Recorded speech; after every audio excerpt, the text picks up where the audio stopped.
یہ کون سے جاہل ریلیجس لوگ ہیں جو کہتے ہیں خدا خود بخود آ گیا ہے؟ خدا تو آیا ہی نہیں ہے.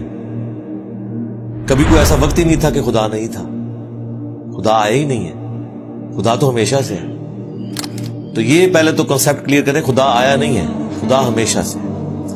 ہم اسے میتھمیٹیکلی ثابت کرتے ہیں. دیکھیں, جو یونیورسل ٹروتھ اسٹیبلش ہو چکے ہیں اس کو تو آپ کوئی دوبارہ سے چیلنج نہ کریں. یعنی یہ یونیورسل ٹروتھ ہے کہ 2 + 2 = 4. ٹھیک ہے, اب اسے کوئی 5 یا 3 بنانے کی کوشش کرے تو ظلم پر مبنی کام کر رہا ہے.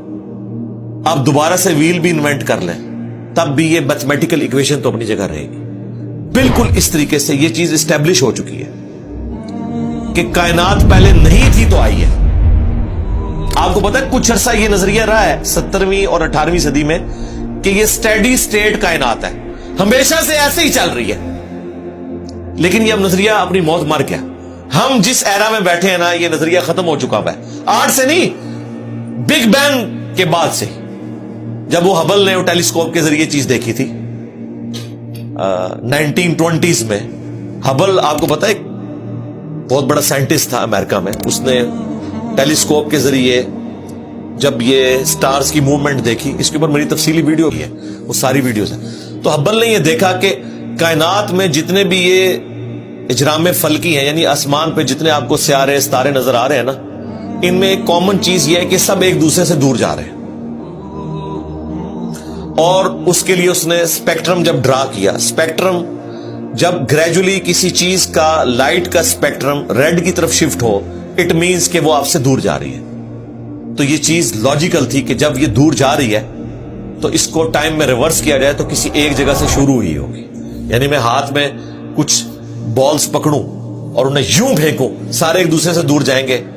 اور یہ یونیورسل ٹروتھ ہے کہ یہ دور اس لیے جا رہے ہیں کہ کہیں ایک جگہ سے یہ سٹارٹ ہوئے تھے. یہ تو ایک نیچرل چیز ہے. اچھا, انہوں نے کہا کہ اگر ہم ٹائم کو ریورس کریں اور ایسے پوائنٹ پہ پہنچیں کہ جہاں سے یہ چیز سٹارٹ ہوئی تھی, تو اس کو سائنٹسٹ نے نام دیا کہ وہ ایک ایسا پوائنٹ تھا کہ جس کی ڈینسٹی انفینٹ تھی, نہ ختم ہونے والی, اور والیوم 0 تھا. والیوم 0 ہے اور ڈینسٹی انفینٹ ہے. اٹ مینس کریشن ایکس نہیں لو, عدم محض سے وجود, کچھ نہیں تھا تو یہ ہو گیا. اور پھر وہ کہتے ہیں کہ یہ جو بگ بینگ ہوا ہے, اس بگ بینگ کے بعد اگر 1 سیکنڈ کے ٹریلین حصے کے اندر بھی ذرا سی ڈسٹربنس آتی تو یہ کائنات وجود میں نہیں آ سکتی تھی. اور یہ تو صرف وجود میں آنے کی بات ہے. پھر جو billions of fine tunings planet earth کے اوپر موجود ہیں, ہر سیارے کے اعتبار سے ہیں, زمین کا سورج سے فاصلہ, پھر ان کی گریویٹیشنل فورس, ان کی موومنٹ, سپیڈ, یہ تو ایک پوری ایک سمجھ لیں ایک ایسی فیلڈ ہے جس میں انسان جا کے گم ہو جاتا ہے. ان ساری چیزوں کو کنسیڈر کر کے اسٹیڈی سٹیٹ کائنات کی تھیوری تو ہوگی ختم اور بگ بینگ ہوگی اسٹیبلش. اب یہ تو ثابت ہو گیا کہ کریشن ایکس نہیں لو ہوئی ہے, یعنی انسان یا کائنات یہ پیدا ہوئے ہیں. پرابلم تب تھی آپ کے لیے جب آپ یہ مانتے کہ یہ بھی ہمیشہ سے ہیں, ہمیشہ سے انسان پیدا ہو رہے ہیں اور دوسرا اینڈ کوئی نہیں ہے. یہ تو مسئلہ حل کر دیا آپ کا سائنس نے. ان کا نہیں, کریشن تو ہوئی ہے. اب اس کا کریٹر ہے یا نہیں ہے, اس کے اوپر وہ آ کے بات کرتے ہیں. اب یہ جو فائن ٹیوننگز ہیں, ان کو سمجھنے کے لیے اتنے دماغ کی ضرورت ہے, اتنے برینز کی ضرورت ہے. ڈی این اے کی سٹرکچر کو سمجھنے کے لیے, اس ہارمونی کو سمجھنے کے لیے, بنانے کے لیے نہیں سرکار. اتنے برینز لگ جائیں. آج تک ہم ڈسکوریز ہی کر رہے ہیں.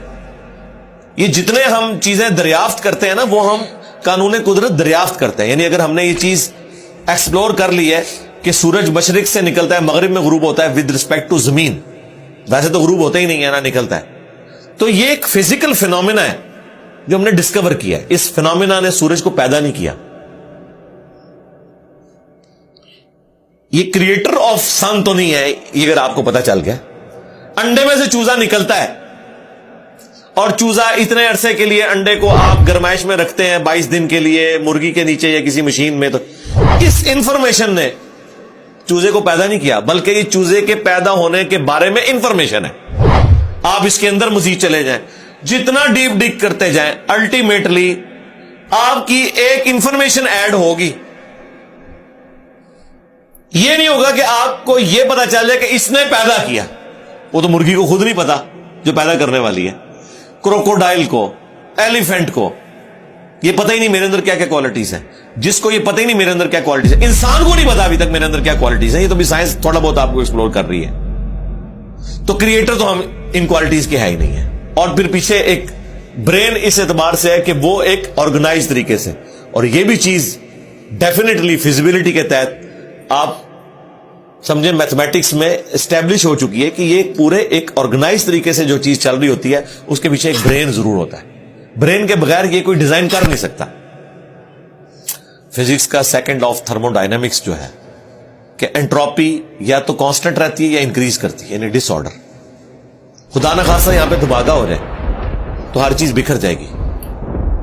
اس کے بعد دنیا کا کوئی دھماکہ دوبارہ اس کو اس حالت میں ارینج نہیں کر سکتا. اس کو کہتے ہیں انٹروپی, کہ کہیں پہ بگاڑ آتا ہے تو وہ بڑھتا ہے.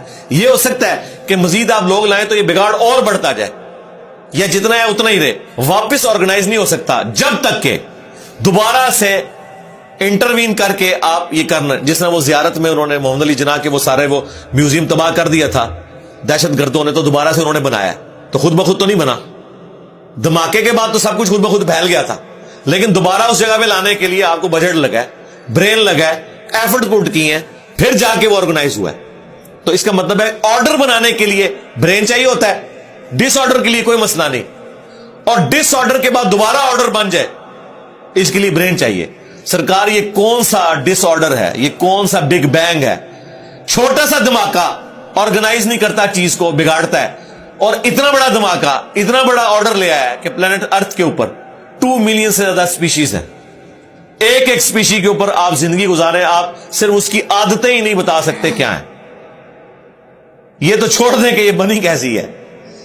تو یہ تو ایک نہ ختم ہونے والا سلسلہ ہے. تو یہ برین تو اسٹیبلش ہے.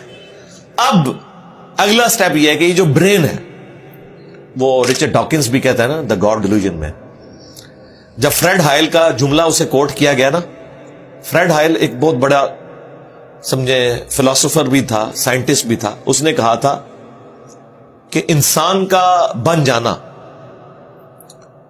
خود بخود یہ اسی طرح کا فینومینا ہے, یہ اس سے بڑھ کر کمپلیکس فینومینا ہے کہ کوئی شخص یہ کلیم کرے کہ کوئی ہوائی جھکڑ ٹورنیڈو چلا اور اس نے کوڑے کباڑ کے ڈھیر سے مٹیریل اٹھایا اور ایک بوئنگ 747 تیار کر دیا.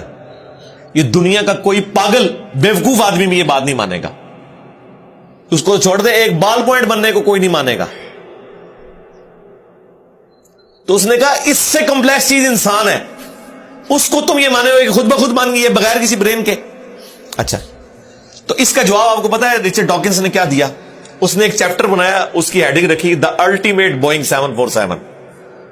اس نے کہا پھر سب سے بڑا بوئنگ 747 تو گاڈ ہے. آپ یہ کہہ رہے ہو کہ انسان اتنا کمپلیکس ہے کہ خود بن نہیں سکتا کسی کے بنائے بغیر, تو جو اس کو بنانے والا ہے وہ تو اس سے زیادہ کمپلیکس ہے, وہ تو الٹیمیٹ بوئنگ 747 ہے. اگر اتنا مشکل انسان ڈی این اے اسٹرکچر والا یہ آپ کہتے ہو خود نہیں بنے گا, اس کو کوئی بنائے گا, تو جس نے اسے بنایا ہے وہ تو اس سے زیادہ کمپلیکس چیز ہے, تو اس کا بھی کوئی کریٹر ہونا چاہیے.